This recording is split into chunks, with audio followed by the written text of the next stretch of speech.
ungodly screech fills the dungeon, and a wave of fear and dread fills every adventurer, as if the dungeon itself had it out for their eradication. Some scream in panic and try to flee.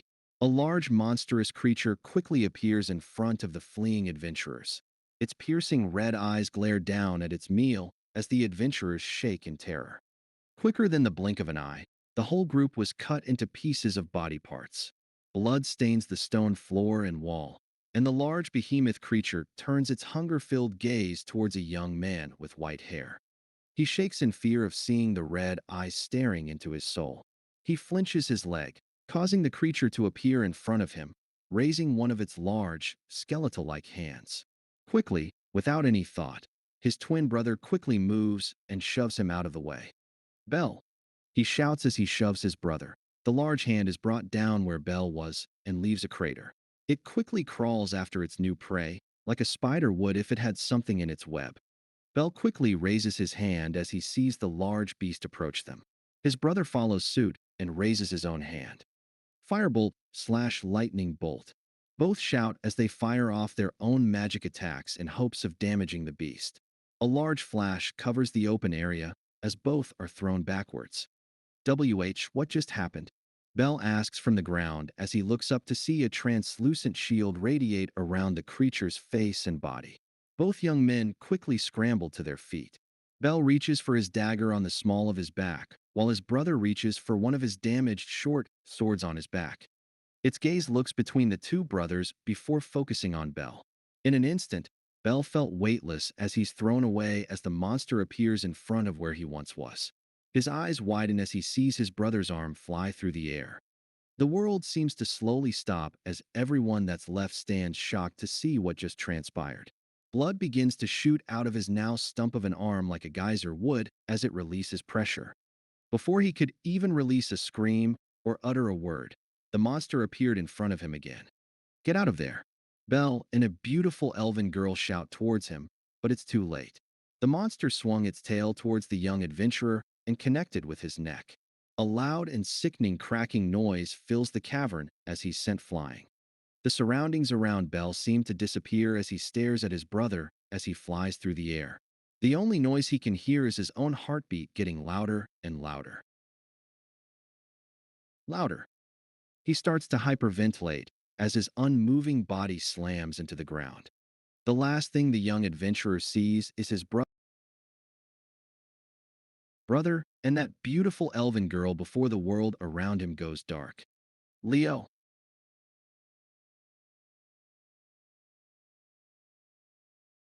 For months earlier, in a dark tunnel, two white-haired young men leapt away from each other.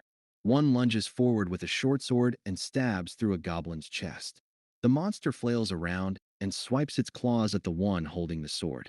His brother quickly runs up and leaps into the air. He spins his body slightly and kicks the monster in the back of the head. A sickening crunch sound reaches their ears as the monster falls limp on the blade. "Nice double team, Bell." He says this, smiling at his brother, as Bell pulls his sword free and lets out a chuckle. "It's how we've always done things. Remember the goblin horde we fought near the village?" He says that as he carves the magic stone out of the green humanoid monster's chest. His brother nods his head. "How can I forget? We got roughed up pretty badly. Grandpa had to save us." He says this, smiling. Bell slowly stands up and shows off the magic stone. "How many of these do we have?"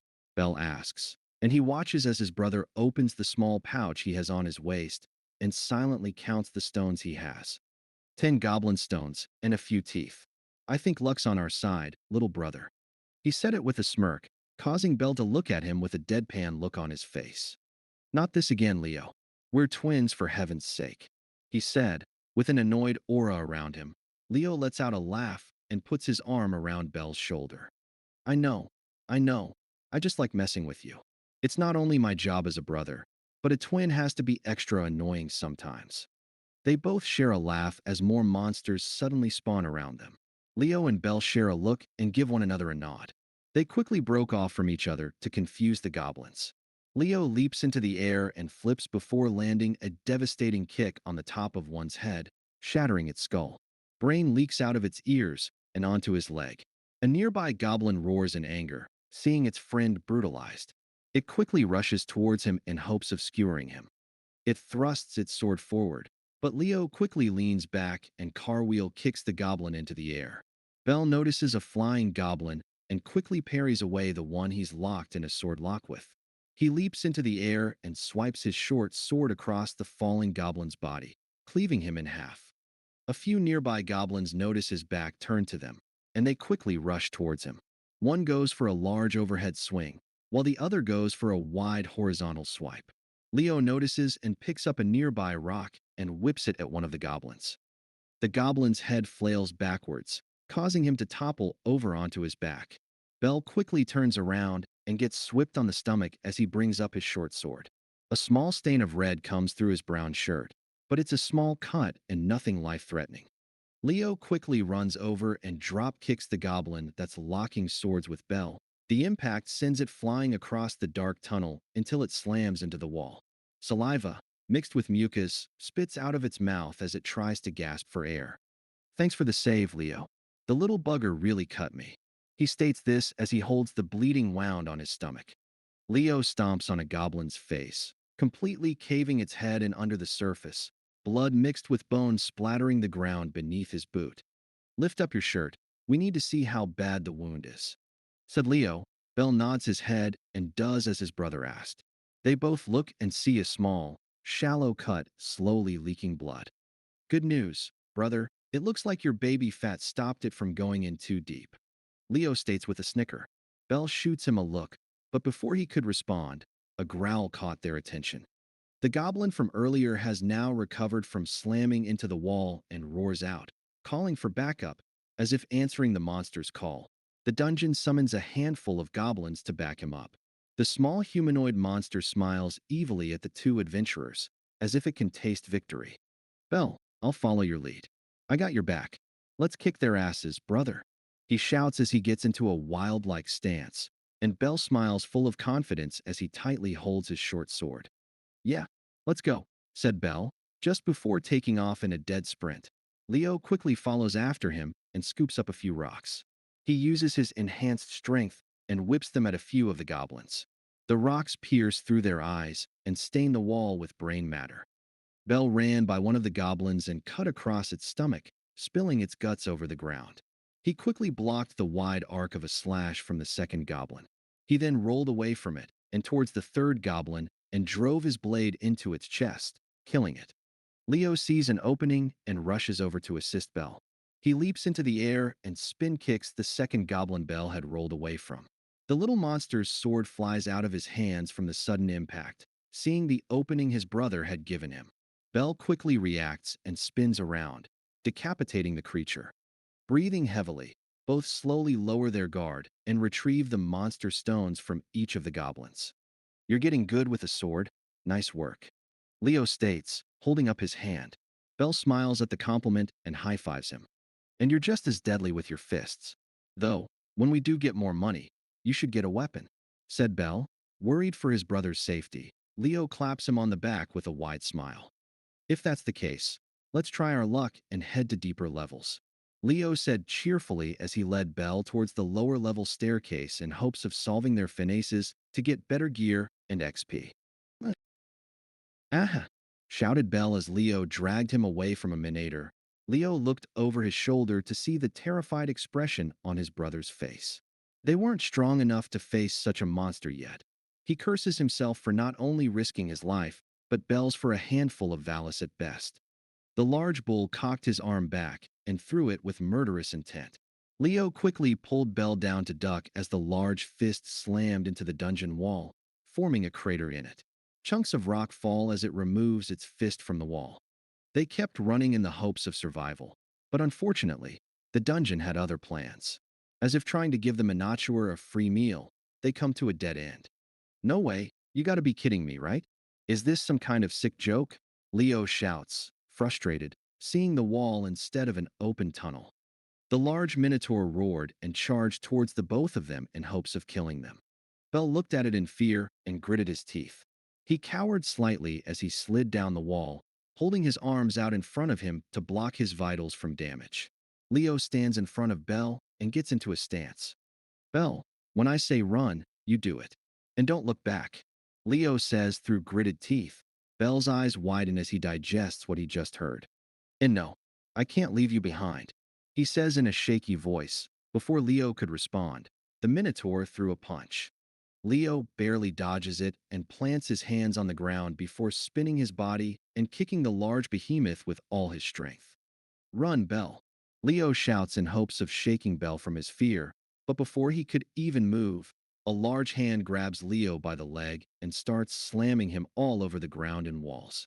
Each time his body connects with the stony walls and floor, it feels like a house is being sat on top of his body. His body starts to bruise from the impact of a stone hitting his body. His ribs begin to crack and break, making it harder and harder to breathe. His screams of pain reverberate around the corridor, enhancing the fear Bell feels. He watches with fear as he sees Leo get brutalized. As the Minotaur raises Leo up again, a sudden sword pierces through its chest, splitting it almost in half as it is dragged upwards, cutting towards his shoulder. Leo falls to the ground and remains unmoving. He moves his head slowly and sees a blonde-haired woman, followed by a jade-green-haired elven woman. His hearing slowly starts to become muffled from the excruciating pain, but he can slightly hear someone chant. The pain suddenly stops as he feels something heal him. His once broken bones are slowly set back into place, and his open wounds begin to close. The young man props himself up on his hands and begins coughing violently as excess blood clots in his throat. Take it easy, you're still healing from my spell, the jade-haired elven beauty says. Leo slowly looks up to see her crouched next to him. In an instant, he thought she was one of the most beautiful women ever. Are you two all right? The blonde girl asks, tilting her head ever so slightly. Leo tries to respond, but once again goes into a coughing fit as more excess blood that pooled up in his throat comes out. He spits it onto the floor, feeling fresh air finally hit his lungs. I think so. How are you holding up, B-Bell? Leo asks his brother, but gets no response. Bell's mind was going a mile a minute as he stared at the blonde girl, mesmerized by her beauty and the fact she killed a Minotaur single-handedly while he cowered away in fear. His mesmerization changed to shame as he looked at the ground. Before he knew it, he quickly stood up and ran away. In his mind, he was cursing himself for being weak and pathetic for not only watching his brother almost get killed, but also being saved by a girl. Their grandfather always told them that, as a man, it was his job to save women in the dungeon, not the other way around. Leo slowly stood up to his feet and grabbed his side as a sharp pain flared up. He bowed his head towards the two. Forgive my brother. That Minotaur must have really shaken him to his core. Thanks for saving my life. Leo says it with sincerity, but the blonde girl doesn't hear him and stares at where Belle had run, thinking she was the cause. The jade-haired elf smiles slightly and slowly stands up. It was our fault the Minotaurs got free in the first place. Thank the gods that no one was killed, she says, rubbing one of her temples. Leo nods his head, but grimaces as the pain in his side flares up again.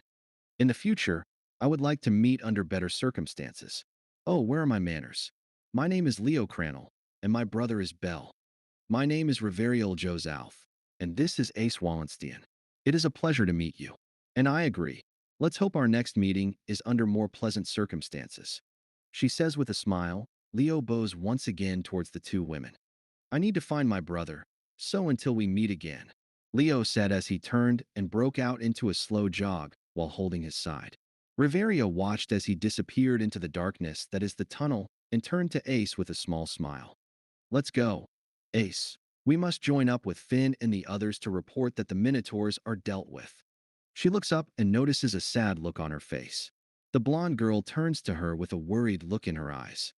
Why did he run? Did I scare him away? She asks sadly, and Riveria rubs one of her temples, not sure how to respond. It took almost 20 minutes for Leo to exit the dungeon. His energy had been almost exasperated, but he kept pushing in hopes of finding his brother.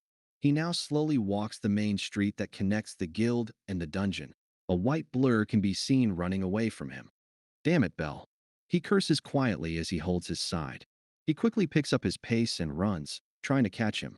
Looking up, the young adventurer saw the large building that was the guild's headquarters, also known as the Pantheon. Adventurers could go here for information, sell magic stones or monster drops, and get paid for adventuring down in the dungeons. Miss Ina, shouted Bell, as he now has a carefree smile on his face, waves both arms in hopes of getting her attention. Leo runs faster and is right behind him with a grimace on his face. The pain in his side is less, but still there. Ina was having a good day. She got all her paperwork and more done than she thought. She got to have an early lunch. She then got to help Belle and Leo by giving them some information about the monsters they'll encounter on the first few floors. Ms. Ina, shouted a familiar voice. She smiled happily hearing that. She really liked the two new adventurers who are brothers. But then she looked up and let out a scream. The papers she was carrying are scattered in the air as her mouth hangs open. Please tell me what you know about Miss Ace Wallenstein. He shouts without a care in the world. Leo can be seen behind him with a disheveled appearance and slight bruises and scrapes all over his body. His clothes, or what some would call pieces of cloth, hang loosely around his body. Belle, you fool. Slow down, damn it. He shouts, gets a better look at Belle, and sees him covered from head to toe in red. Leo quickly catches up to his brother, throws an arm around his neck, and holds him in a headlock, not caring about the blood.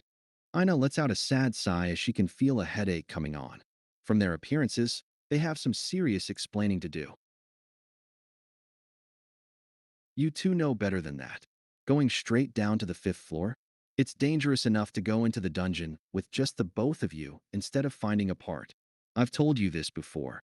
An adventurer shouldn't be too adventurous, said Ina with a scolding look. Across from her sits the now clean Belle and better-clothed Leo. Belle hangs his head low with a towel draped around his neck. Yeah, I'm sorry. It was my fault. I felt bad that Leo has to fight with his hands, so I wanted to make enough Valis so he could get a weapon. She looks between the two before a small smile appears on her face. She couldn't stay angry with them. It's okay, you too. Cheer up a little. Not many adventurers that are level 1, who've only been going into the dungeon for 2 weeks, would survive a Minotaur attack. Bell keeps his dejected eyes on the floor from being chastised, while Leo looks off to the side. Ina leans forward and flicks Bell on the nose, while Leo gets flicked on the forehead. Anyway, I'm just glad you two are safe. Please try and be careful next time, okay? Why, yeah. We will try. Also, try not to run through the streets covered in blood or with barely any clothes on, okay? She says the last part with a slight red hue on her face while sneaking glances at Leo. The young man sheepishly rubs the back of his head. I'll be more careful, and I'll keep an eye on Belle too, Leo said, embarrassed, as he looked off to the side. Bell bounces his knee up and down with a red face as he swallows the lump in his throat. Do you know anything about Miss Ace? Stutters Bell. Ina looks at him with a small smirk and fixes her glasses. Miss Ace? Don't tell me you've fallen in love with Miss Wallenstein, the girl who saved you. Leo turns with a smirk of his own and sees Bell fidgeting around nervously as his red face heats up more. Well, he trails off. Leo lets out a light chuckle, and he ruffles Bell's hair. My little brother is in love. Teased Leo. Bell embarrassedly hooks his hands together around the back of his neck. Yeah. Ina fixes her glasses as she thinks back to any information she might know. The papers that are scattered across the small table in front of them, which she starts to gather and organize. Ace Wallenstein. Part of the Loki Familia, currently level 5. She's said to be one of the strongest swordsmen in Oreo, and the gods have given her the title Sword Princess. Bell's embarrassed state slowly starts to fade a little as he deflates from common knowledge. I think what Bell means. Do you know anything more personal about Ms. Wallenstein? Asks Leo for Bell. The young boy in love nods his head as his red face comes back. Exactly. I like what's her favorite food? And he trails off as his embarrassed nature returns. Whether she has a special someone. Is that it? As the words leave her mouth, Bell quickly focuses and leans forward, completely leaving behind his embarrassed nature. Exactly. Leo lets out a laugh as he looks at Belle's expression. I can't say I've ever heard anybody say that she has. Oh, really? But realistically, I think it's not going to be easy. You've already received the blessing of the goddess Hestia and became part of the Hestia Familia, right? There are a lot of reasons why it will be hard for you to get to know a leader of the Loki Familia. You know that, right? She states. A defeated aura suddenly hangs over Bell as he deflates completely. Leo smiles and puts a hand on his shoulder. She said it'd be hard, not impossible. You have my support, Bell. Now how about you go turn in our magic stones so we can see how much we made? I might be able to get that weapon you wanted me to. Leo said cheerfully, and in an instant, renewed vigor filled Bell as he stood up. He nodded his head with a smile and grabbed the small pouch that Leo was holding out to him. Sorry for being so blunt. I just wanted to ease the pain he'll feel if he can't be with her. Leo smiles as he watches the cheerful exchange between Belle and the dwarf behind the counter. I understand, but I hate seeing him defeated like that. I'll support him regardless of who he wants to be with. That's sweet to hear you say that. You must really care about Belle, she says, smiling at Leo, and he looks over at her with a wide grin. Of course I do. He's all I have in this world. He's not only my brother, but my best friend. I couldn't imagine my life without having him in it. Leo Halder said hi. He was confused when you didn't turn in the stones with me. Bell said as he walked back over to them. Leo smirked and nodded his head. I'll tell him not to get his knickers in a twist the next time we turn in stones. How much did we make? Asked Leo curiously. Bell smiled wide as he handed him a small pouch full of valis. 10,000. We each get 5,000. Is that okay? Are you foolish? We always go 50 to 50. Did you think I would ask for more? Bell shakes his head with a small smile. No. I was just wondering considering what happened earlier. Bell trails off and goes back into the slump he was in earlier. Leo gets a devious idea and shows his smirk to Ina, who looks at him slightly confused. He walks towards Bell and throws his arm over his shoulder. I know you're still in a slump with the whole Ace situation, but remember what Grandpa said? Maidens like men who are strong and dependable. Remember that prom girl you liked in our village? As if a switch flipped, Bell's face became tomato red, and he shakily turned his head towards his brother with an embarrassed look. Why you said you would never bring that up? Bell shouts, embarrassed beyond belief. Leo lets out a mischievous laugh and gives him a knowing look. Oh, my young friend. Remember that time Grandpa took you up to the hot spring? Bell's face has switched from tomato red to nuclear red. His face is so red that his arms and hands look pale in comparison. Leo, don't. He shouts, embarrassed once again. Leo has the same look that their grandfather had. Ina watches the scene with a wide smile and giggles at the twin brothers' antics. Peeking is a man's romance. Leo. Romance, said Leo. Bell can't take any more embarrassment and runs out the door. Leo. In a quick flash, Bell had run away completely flustered, leaving behind a laughing Leo and giggling Ina. After calming himself down, Leo looks at Ina with a smile on his face. I better chase after him before he faints. Thank you again, Ms. Ina. Think nothing of it, Leo. It's my job to make sure you both succeed in the dungeon. Regardless, thank you. I love you, he says as he jogs out of the guild to look for Bell. Multiple wolf whistles echo around her as they hear what Leo had said. She holds up a hand to her face as a faint blush that's barely noticeable appears on her face. Maybe I was a little too nice? Ina states, but the smile never leaves her face as she gets back to her remaining duties for the rest of the day. The two brothers now walk around the streets of Oreo, the vibrant city still alive with the chatter of adventurers as the sky starts to turn a nice color of orange. So Leo, Bell said, glancing at his brother with a grin. Are you excited to finally get a weapon? Leo nodded his head, his gaze wandering over the array of shops that line the street. I have no problem fighting with my fists still, just so you know, he states with his own smile. Bell nods his head as they walk towards the Tower of Babel, where all the shops for adventurers' equipment lay. Still, I wouldn't worry as much if you had a weapon, he says just as they stop at some windows showing off extravagant-looking equipment that is out of their price range. Leo whistles in amazement at the display of weapons. They range from hammers, maces with spikes, staves, bucklers, and more. Someday we're going to have stuff like this, Leo states with a serious look as his eyes glance over each piece of equipment, and Bell pats him on the shoulder to get his attention. I think he might sell some beginner-level stuff. Leo looks to where Bell is pointing and sees a small little stall with a burly-looking dwarf standing next to an anvil with a hammer. The smell of coal and melting steel fills the air the closer they get. The dwarven man looks up with a large smile as he grabs a handful of his beard. He strokes it as the two approach. "Welcome to my humble hole, lads. What can I do you for?"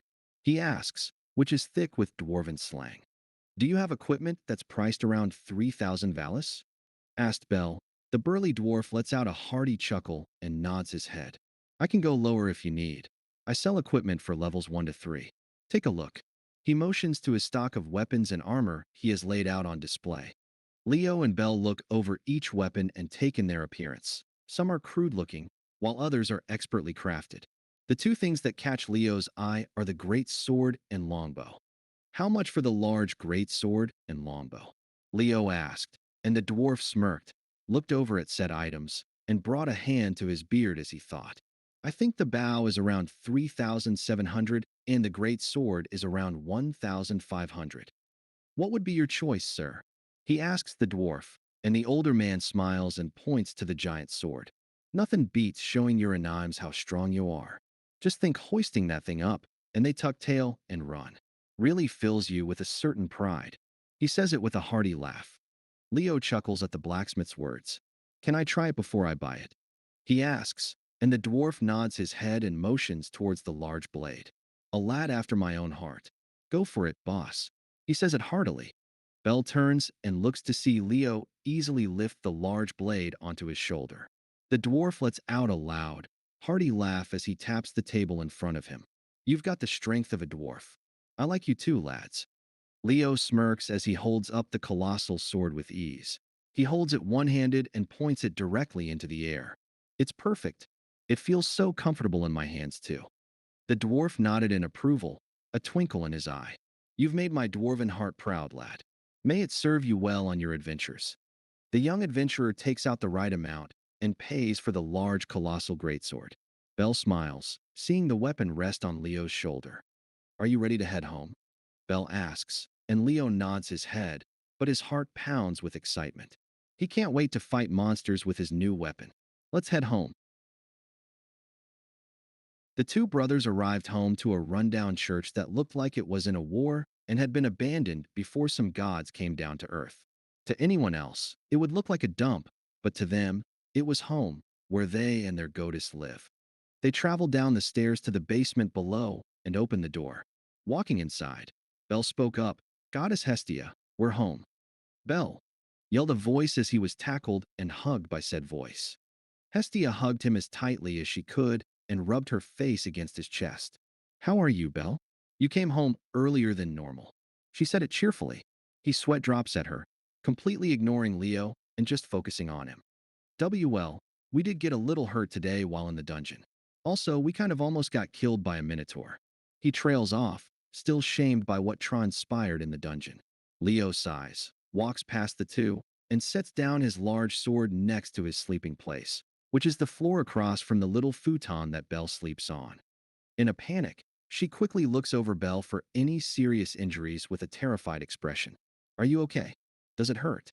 If you die, it'll be really traumatic for me." Bell glances over at Leo, who's sitting with his back against the wall with his eyes closed, listening to their conversation. "You should be asking that to Leo more than me, but we're fine, goddess. We're the only two members of the Hestia Familia. We wouldn't leave you alone and helpless in the world. Would we, Leo?" He asks for his brother's input. His twin sighs and nods his head. Yeah, he says, giving Bell a knowing look. Now it was Bell's turn to heave a sigh as he cracks his neck. For some reason, Hestia barely pays attention to Leo. She levels him up and stuff and leaves food out for him, but she focuses heavily on Bell for some odd reason. The small goddess's face lights up as she smiles ear to ear at what Bell said. "Okay, glad to hear it. I'm going to choose to believe that, so you'd better not let me down. All right, I have a delicious present for you today." She turns and holds out her arm towards the small coffee table with a bowl full of fried potatoes. "Ta-da," she says it excitedly. Bell slips out of his leather jacket and hangs it on a coat hanger that sits in the nearby corner. He looks over curiously at his goddess. "Where did you get fried potatoes?" Leo reaches out and grabs a few of the potatoes and silently eats them. Hestia stands off to the side with a triumphant look on her face. You know how I started working at that food stand? Since more customers started coming, they gave it to me as a reward. Let's have a fancy party for our dinner, she says excitedly, like a child would at their birthday. Belle, these are pretty tasty. Make sure you eat enough. I know we have been saving and paying off debt, but we should really start thinking of spending some Valis on food when we're out near the dungeon. Leo states that before taking a bite out of one of the potatoes, Belle sighs, depressed about their financial situation. You might be right, Leo. Belle can be seen currently lying on his stomach, with Hestia straddling his lower back.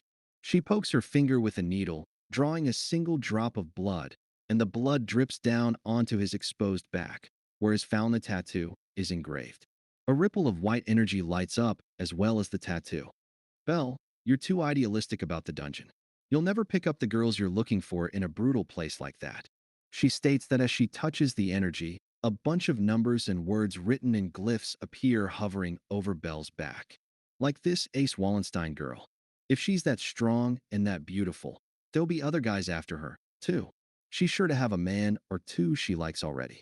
Hestia said it in a rather frustrated tone of voice. Are you upset for some reason, goddess? Belle asks, wondering if he's offended her in some way. I most certainly am not. She shouts angrily as the numbers go up and down, trying to find the right combination for his stats. Hestia suddenly gasps in surprise, causing both Leo and Belle to look at her. Is something wrong? Belle questions, and she quickly regains her composure. No.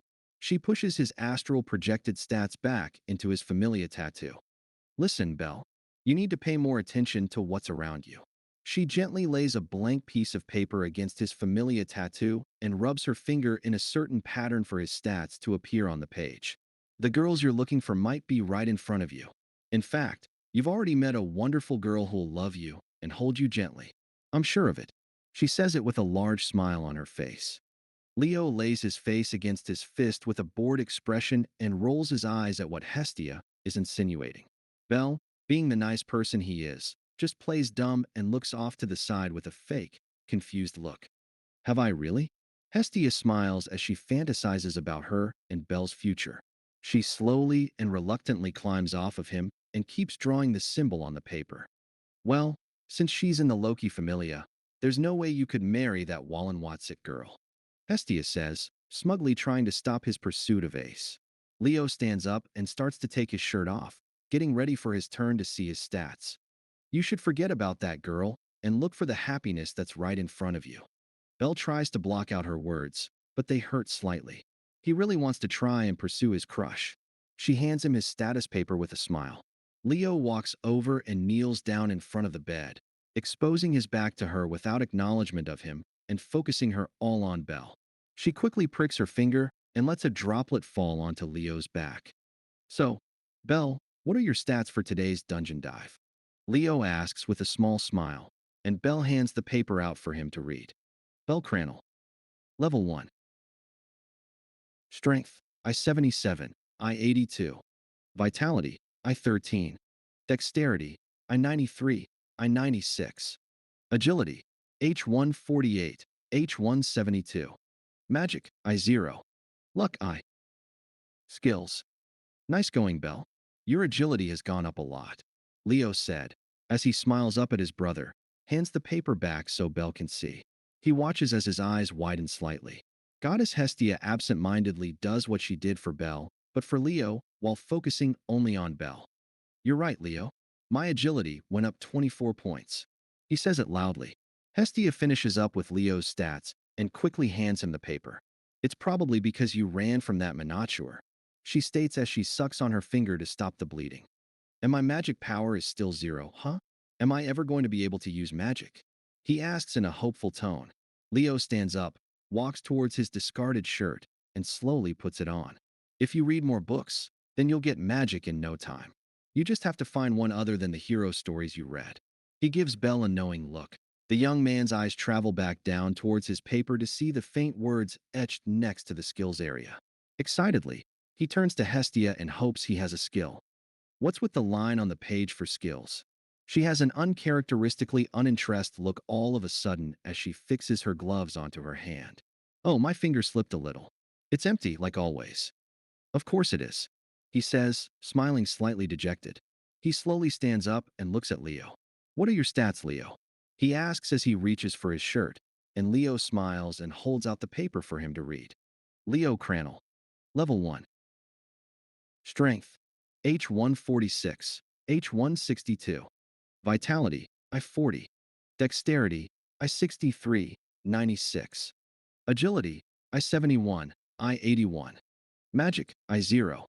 Skills. Wow, your strength is amazing, Leo, he says with a large smile. Leo chuckles and ruffles Belle's hair. I'm just glad your stats went up. You kicked ass today.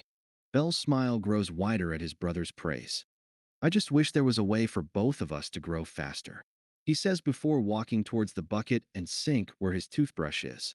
Leo follows his example and joins him as they brush their teeth before bed.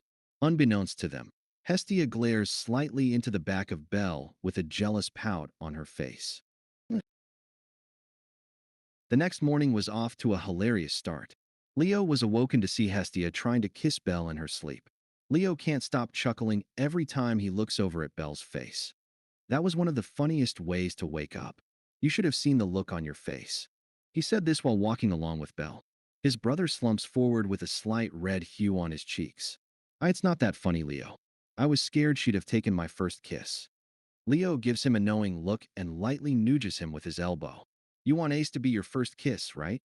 Belle's face turns a hue of red that should be impossible for a human. Leo smiles as he hits the nail on the head. A cold chill runs up both of their spines, like someone is looking into their souls. Quickly turning around, they find nobody there. They look around, confused, briefly before sharing a look. Did you feel someone looking at you? Belle asks, and Leo nods his head and looks around with a wary look. Yeah, it filled me with dread. It felt like a predator was stalking us, wanting to pounce. They turned to see an attractive girl with bluish-gray hair that was in a small knot on the back of her head, with a nice white headband keeping it in place. She also wears a white blouse and a leaf-colored knee-length skirt. Oh. She gasps suddenly upon seeing them look at her. Oh, I'm sorry, Belle says, rubbing the back of his head. Our bad. We weren't paying attention. We didn't bump into you, miss, did we? Leo asks politely. She shakes her head but holds out her hand, revealing a magic stone. You dropped this. Belle grabs it from her hand and holds it up with a confused look on his face. I thought we turned these all in. He puts it away, looks back at the woman, and bows his head. Thank you. Leo followed his lead and bowed along with him. The girl smiled at them. You're adventurers, right? You're heading to the dungeon this early. She asks, surprised, and Leo claps Belle on the shoulder with a smile on his face. Yep, I'm eager to try my new weapon out. My brother here is coming along to make sure I don't go too crazy. She looks between the two, takes in their appearances, and notices they are twins. The only difference between the two is size. Leo is taller by a few inches. She steps back as her smiles widen, seeing their twins. You're twins. The only twins I know of are the two sisters in the Lokia familia. Have you met them before? She questions, and before anyone could answer, both brothers' stomachs suddenly grumbled hungrily at the smell of delicious food being cooked for breakfast. They watch as the waitress disappears inside a building, but reappears quickly with two small, wrapped boxes. What's this? Leo asks as he looks down at the nicely wrapped thing in his hands. Leaning down, he can smell something delicious underneath the nice cloth covering the object. It's wrapped lunches, silly. She says it with a giggle, causing Belle and Leo to share a look before turning back to the kind waitress.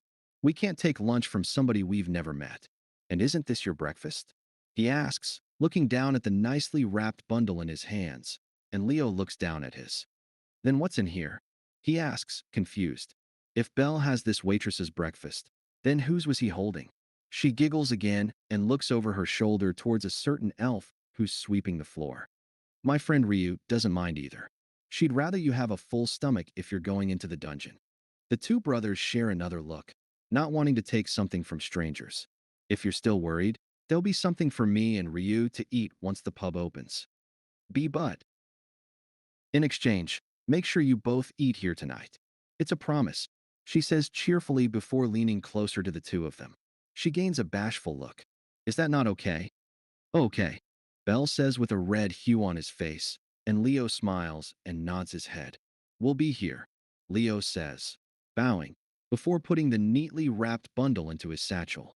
Bell does the same before the brothers jog off towards the dungeon. A woman sitting on top of the Tower of Babel, a godly, beautiful woman, sits in a throne-like chair. She looks out the many windows that act as mirrors. If people looked up, they'd see just darkened glass, while she can look out. She smiles as she stares at two bright souls, one belonging to Belle and the other to Leo. She swirls the wine in her cup as she stares at their beautiful souls, the smile never leaving her face. The sound of a battle echoes around the dark tunnels of Level 3. Bell leaps around like an acrobat as he slices a kobold across the chest, wounding the beast. Leo appears and swings his colossal greatsword. The blade slices through the beast like butter, cleaving it in half and spilling blood all over the dungeon floor. Leo smiles at how powerful his new sword is. He slides it over his back and into a holder he was given by the nice dwarf from before. I really like this sword. Glad we found that merchant. Bell smiles up at him as he picks up all the magic cores. How long would we have to keep doing this to catch up to Ace? He asks as he goes around and grabs the stones. Leo kneels down, helps, and thinks about Bell's question. I'm not sure. Probably a long time from now. It's like the dungeon heard their conversation, and it started spawning. A group of kobolds slowly emerged from the walls. They fall and glare at the two adventurers. Bell reaches on the small of his back and looks hesitant at the small swarm. There's so many. Should we run? He asks over to Leo. He has a battle-ready smile on his face as he pulls his sword free and tightly holds it. A sudden thought crossed Bell's mind. It was of Ace begging him to fight for her. His face heats up as he gets a love-struck smile. I'll do it. He shouts a war cry as he charges forward. Leo's battle lust continues as he charges with his brother. Let's kill them all.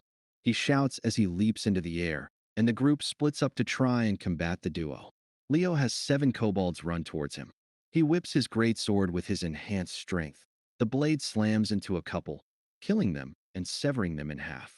A large crater forms under the weight of the blade. A few kobolds go for an attack in his blind spot. Leo quickly spins his body using his sword handle and kicks both kobolds in the face, shattering their snouts. Bell keeps to his tactics of leaping around like an acrobat and only taking quick swipes at each monster. The kobolds don't have time to react as Bell's agility is too quick for them. They growl in anger and each swing their arms wildly in hopes of clawing him. One by one, each starts to fall over from the killing blows Bell deals. Leo smiles, lets go of his sword handle, and cracks his knuckles. The sword is fun, but I feel like getting my hands dirty. The remaining monsters shake in fear for their lives. Seeing this human brutalize them so easily has shaken them to their cores. Each let out a growl of fear as their fight or flight kicked into overdrive. They don't have time to react as Leo runs towards them with a crazed smile. He dropkicks one of them, sending it flying into the wall. The young adventurer quickly rotates his body and kicks one in the back of its neck, snapping it. Blood spills out of its snout as it falls to the ground, lifeless. The last remaining kobold tries to claw his stomach, but is met with a fist into the face, sending it into the ground. Its face sank under the pressure of Leo's punch. Breathing a sigh of relief, he stands up and looks over at Bell to see him carving out the magic stones. Let's take a break and eat lunch. That should hold us over until we visit that pub, he says, walking over towards his sword and pulling it from the ground that it was embedded in. Giblets move as he pulls it free before they disappear in black smoke. That was fun. I enjoyed that skirmish. This thing is slowly becoming my favorite, Leo states as he stabs his greatsword back into the ground before sitting down in front of it. He leans against it as he pulls out the packed lunch he got, remembering that Ryu was the one that made his. What's our score so far? He asks, looking over at Bell to see him sitting next to him with his own lunch. I think we have around 12 kobold magic stones. We even got one of their monster drops. Lucky us. He says it cheerfully before opening his lunch. It's an assortment of meats and vegetables. Leo opens his and sees mostly veggies, but his is in order by color, from green all the way to red. These look really good, Leo says, looking between the two lunches they have. Bell nods his head with a smile before taking a bite. His smile widens as he keeps eating. Leo takes his first bite out of his own lunch and stops as the flavor touches his taste buds. This tastes amazing after battling monsters. He states this before taking another bite. They ate in companionable silence, the only sound being the occasional crunch of Leo's salad and veggies or Bell's fried meats. After a few more bites, Bell glanced up at his brother, a thoughtful expression crossing his face. Leo, do you remember the day we first fought monsters? Leo's eyes sparkled with fond memories as he nodded. Of course I do. How could I forget? It was with Grandpa. Bell chuckled, taking a bite of fried meat. Yeah, he was quite the adventurer in his day, wasn't he? Always telling us of his times in the dungeon and teaching us about women. Leo laughed and nodded his head. He taught us everything he knew about fighting monsters. I remember how excited we were to finally accompany him on a real hunt. They fell into a comfortable silence, lost in memories of their childhood adventures.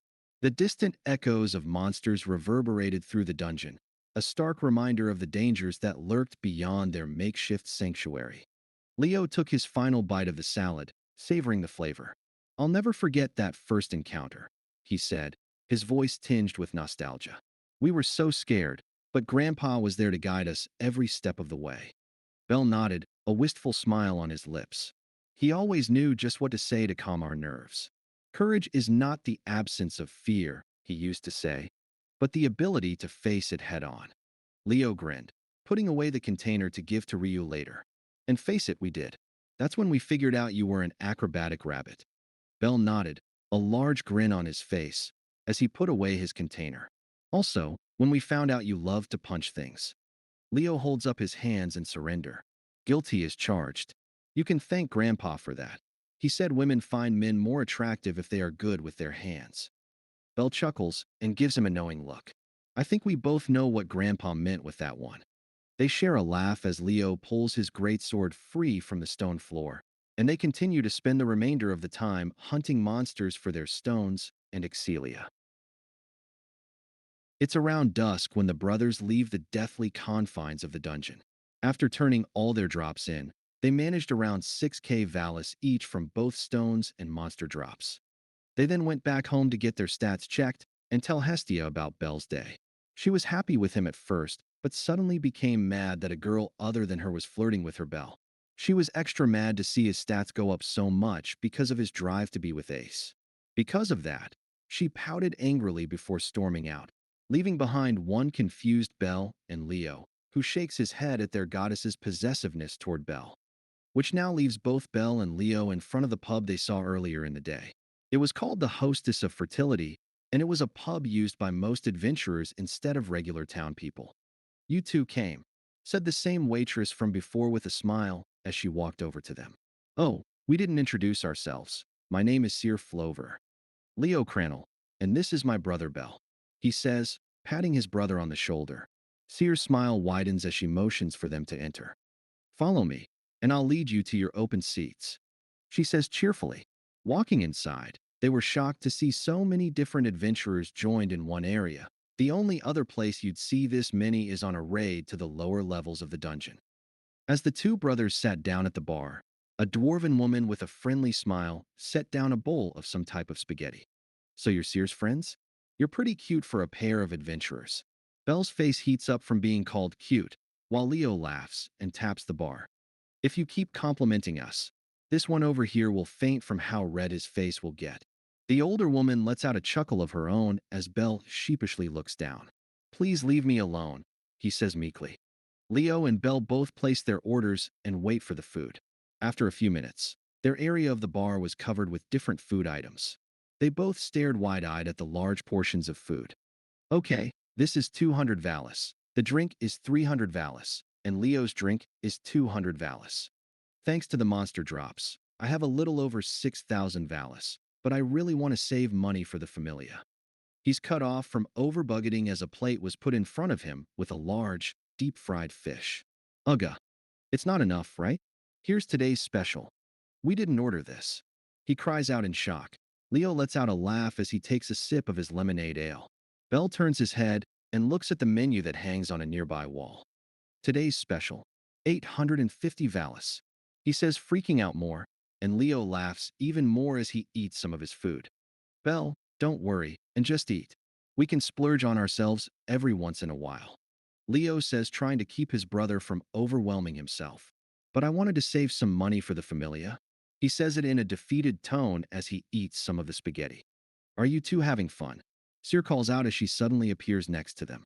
Belle gives her a deadpan look while Leo nods his head. I'm enjoying myself. I really like the woman behind the counter. She's hilarious, he says, chuckling, and Cyr giggles and looks at the older woman. That's Mamma Mia. She owns the hostess. Leo nods his head as he takes another sip of his drink. Belle listens, defeated, giving into his hunger as he slowly eats the bowl of spaghetti. This place is truly amazing. It's so much fun, and I get to hear all sorts of stories from every adventurer that comes in. She says, looking out at the packed pub. That's a pretty amazing thing to say. Belle says it flatly as he takes a bite out of the fish. Leo smiles as time passes by them, and another waitress walks in energetically with a large smile on her face. Naya. The big party with the reservation has just arrived, Naya. The brown-haired waitress with a long, flowing cat tail wiggled around excitedly. It was as if time had frozen, and everyone could feel it as the Loki Familia entered the pub. Belle's face had turned into a tomato as he stared directly at Ace Wallenstein as she walked behind the ground. Leo's eyes landed on Riveria. Both of them were so entranced that they didn't notice Cyr waving a hand in their faces. The pub went back to normal as the Loki Familia settled in. A short time had passed as they began conversing at a nearby table when one of the members with gray hair and wolf ears spoke up the loudest, enough so the whole pub could hear. Okay, Ace, Riveria, let's tell them all about that thing, he said with a very visible blush on his face, telling everyone he was drunk. I don't know what you're talking about, Bet. The jade-haired beauty states that before trying to go back to her dinner in peace. Ace looks up, confused, and tilts her head slightly. That thing. You know, we let a bunch of Minotaurs escape on our way back. You two took out the last one on the 5th floor, right? And you remember that loser that was getting used as a weapon, not to mention his tomato dork of a brother, right? He started to laugh as he told them more. A pair of wimpy little kids who'd obviously just started adventuring got cornered by one of the Minotaurs who ran from us. When Ace and the hag reached them, they saw the oversized bull using one of them as a weapon, slamming him into the walls and floor. The other was cowering away in fear, like a loser. That's when Ace cleaved the Minotaur apart. Its stinky blood got all over the coward while the other was close to dying like the trash he is. He slaps his knee, laughing loudly. He got covered in blood, and guess what? He ran, leaving behind his retarded brother. Two of the other members laughed lightly, while the others either looked indifferent or annoyed. Bell looked down in shame as his hands tightly held onto his knees. He began to shake as his mental fortitude began to falter. Leo's smile had turned into a rage-filled look as he started to slightly squeeze his glass. It cracks slightly from the strength he's putting into his grip. Mamma Mia notices Leo's face and puts a hand on his head. He looks up, rage-filled tears falling down his face, to see that the once smiling Mia Grand is no longer smiling. Our princess saved them, and he ran away from her. How pathetic is that? At least his weakling of a brother had the smarts to grovel at the hag and Ace's feet. Enough bet, said Riveria with an annoyed look on her face. It was our fault for letting the Minotaurs escape from the 17th floor. You should be ashamed, she said, glaring at the werewolf. Huh, what's wrong with saying trash is trash? Those retards bit off more than they could chew, with one of them trying to play hero to save the other. We can ask Ace here.